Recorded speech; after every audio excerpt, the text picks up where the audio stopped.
Hello everyone. हमने last video में लीबर mortis की बात करी थी। अब हम राइगर मोर्टिस की बात करेंगे। राइगर मोर्टिस के बारे में पढ़ेंगे। ये भी अर्ली साइन ऑफ डेथ होता है, ठीक है। पोस्टमार्टम चेंजेस में आता है। ये हम पोस्टमार्टम चेंजेस पढ़ रहे हैं कंटिन्यू, और ये अर्ली साइन ऑफ डेथ है। This phenomena comes immediately after the muscles have lost the power of contractility and is irreversible change in the muscle of the body, both voluntary and voluntary. जो voluntary muscles हैं या involuntary muscles हैं, सब में changes आ जाता है। इसमें जो मसल्स की कॉन्ट्रैक्टिलिटी पावर होती है, रिवर्सिबल चेंज जो होता है मसल में, वो जो है लॉस हो जाता है, लॉस्ट हो जाता है मसल का। मसल जो होती है एकदम स्टिफ हो जाती है। मायोफाइब्रिल्स, मायोसिन एक्टिसिन, एडिनोसिन ट्राइफॉस्फेट, इन सब चीज़ों की वजह से ऐसा होता है। इनमें रिलैक्सेशन आ जाता है। टाइम ऑफ ऑनसेट, इससे टाइम ऑफ ऑनसेट पता चल जाता है रिगर मोर्टिस से। वैसे ये स्टार्ट 3 से 6 घंटे में होता है, और ट्रॉपिकल क्लाइमेट अगर है तो ये 1 से 2 घंटे में ही हो जाती है। रिगर मोर्टिस जनरली अगर व्हेन बॉडी इज़ कूल्ड, जब बॉडी ठंडी पड़ जाती है तभी रिगर मोर्टिस होता है। Not related to nerve action, इसमें नर्व एक्शन नहीं होता कोई भी रिलेटेड इसे।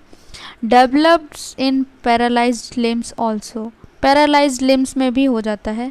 First appears in involuntary muscles, सबसे पहले इनवॉलेंट्री मसल्स को अफेक्ट करता है, उसके बाद वॉलेंट्री को करता है। Last to affect the finger and toe of the muscle, सबसे लास्ट में जिसको अफेक्ट करता है वो होता है हमारी फिंगर्स, हाथों की, और पैरों के टोज को। Duration, temperature climate, temperature climate क्या है, लास्ट फॉर 2 to 3 days, मतलब 2 से 3 दिन तक रहती है। ट्रॉपिकल क्लाइमेट अगर है तो 24 to 48 आवर्स इन विंटर, और समर में 18 to 36 आवर्स तक रहता है। वैसे इन जनरल देखा जाए तो 1 से 2 घंटे में सेट ऑन, और 12 घंटे तक डेवलप, और 12 घंटे मेंटेन रहने के बाद 12 घंटे पास आउट। तो इसे रूल ऑफ 12 बोलते हैं। ये 12-12 वाला तो रूल ऑफ 12 हो गया, okay. Circumstances modifying the onset and duration of rigor mortis, सबसे पहला एज में क्या होता है, rigor mortis is very rare in premature infants. जो प्री मैच्योर इन्फेंट्स होते हैं उनमें बहुत कम देखने को मिलती है। Rigor mortis is slow in adolescent and healthy adults, healthy adults और एडोलसेंट में भी वो भी स्लो दिखती है, फास्ट नहीं होती। Muscular condition and activity before death, इससे पता चल जाता है कि मस्कुलर एक्टिविटी क्या कर रहा था डेथ से पहले, मतलब अपने आप को बचाने की कोशिश कर रहा था तो क्या कर रहा था, तो उससे ये भी पता चल जाता है। ऑनसेट इज़ स्लो, ऑनसेट जो होता है इसका स्लो होता है। Duration is long in muscles, duration long होती है मसल्स में, और हेल्थी बॉडी इज़ रेस्ट। उसके बाद मैनर ऑफ डेथ, इससे पता चल जाता है manner of death. In wasting disease and greater exhaustion, cholera, plague, typhoid, TB, cancer etcetera, the onset is early and disappear soon.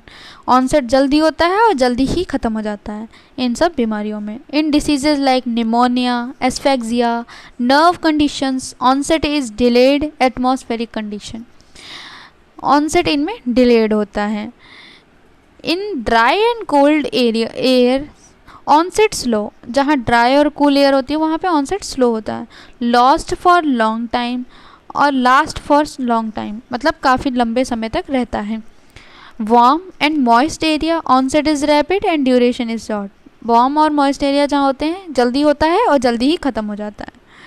Condition stimulating rigour mortis, क्या क्या conditions हैं जो स्टिमुलेट करती हैं rigor mortis? Heat stiffness, cold stiffness, cadaveric spasm, secondary relaxation, muscle becomes soft and flaccid, do not respond to mechanical and electrical stimulus, ना ही muscles एक तो soft और फ्लैसिड हो जाती हैं सेकेंडरी रिलैक्सेशन में, और जो इलेक्ट्रिकल या मैकेनिकल स्टिमुलस होता है उसको भी रिस्पॉन्स नहीं करती हैं। और कैडेबरिक स्पाज्म बहुत इंपॉर्टेंट है, पूछा जाता है। तो कैडेबरिक स्पाज्म क्या होता है कि डेथ के टाइम पे जो इंसान अपने लिए बचने के लिए जो करता है अपनी कोशिश, और उसमें जो भी उसके हाथ में आता है, और वो वैसे ही, मतलब डेथ से पहले आने वाला रिगर मोर्टिस, डेथ से पहले आने वाली स्टिफनेस बॉडी में, वो होती है कैडेबरिक spasm. Case stimulating rigor mortis before death. A case of rigor mortis in a living patient occur possibly due to severe vasoconstriction limiting blood supply of the muscle. ये कैसे होता है, या तो ब्लड सप्लाई जो है लिमिटेड हो जाए इसकी वजह से। Some point to be discussed in rigor mortis, ठीक है। कोबयाशी et al. Have suggested that the onset and passing of the rigor mortis in various groups of muscle depend on the glycogen and lactic acid level. They also observed that the glycogen level at the death and 1 hour after death, the lactic acid level 1 hour after death in masticatory muscles were lower than in the leg muscles. It is possible that the difference in the proportion of muscle fiber types and in glycogen level in the muscle influence the postmortem changes in the ATP and lactic acid, which would accelerate or retard rigor mortis of the muscle. इनका कहने का मतलब है कि rigor mortis जो है वो पास of किसकी वजह से होती है, ग्लाइकोजन की वजह से होती है और लैक्टिक एसिड की वजह से होती है।